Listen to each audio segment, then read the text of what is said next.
Stop trying to change that bitch. Before we listen, if you don't like the way I call bitches bitches and niggas niggas, then bitch get your nigga and get the fuck out of here. I'm talking to the people that speak my language. Listen, some niggas live by the mantra, you can't turn a hoe into a housewife. And that's fair. Find you a respectable young lady, turn her into a Claire Huxtable, and raise your little stupid ass privileged churn. Now, some people live by the mantra, you can't turn a hoe into a housewife, but you can build a house where that hoe is at. And that's where you acting wild. You got to stop being so careful of investing into these fucking sewer rats. This is not acceptable. Niggas will fight their homeboys because they fucking with a bitch. That nigga knows you. Say, you fucking with this couch hopping little dirty dust bunny. That's not come on, baby. Put some value on your dick. That bitch ain't worth her pussy's weight in gold. And you doing all this fighting and wrestling for her.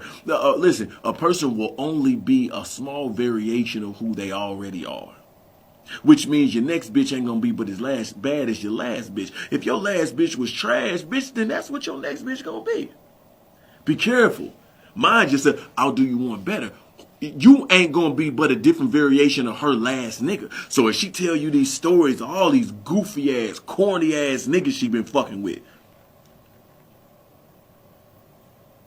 yeah, you're probably the next one she's gonna tell a story about. And beyond that, if she's ever told you a story about another nigga, she's gonna tell another nigga a story about you.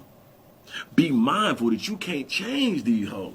Now, again, there are lovely, delightful Jill Scott women and these amazing women that deserve this attention to be cared for and treated like they're rainbows and unicorns. But you ain't gonna find them at the shake joint or in your DMs sometimes, but not usually. So be mindful that you cannot switch this process up. This bitch is not a Rubik's Cube. Her colors are never going to be on the right side. You got to be mindful of this and value your dick a little more, all right? Stop throwing your dick in the trash can all the time. You see what I'm saying? Be mindful of what you're doing so that you can appreciate yourself more and expect more from these couch hoppers. Know that you are better than you have ever looked at yourself to be, and you should expect more than you get from Captain Toxicity over there. And don't forget that absolutely anybody can get it.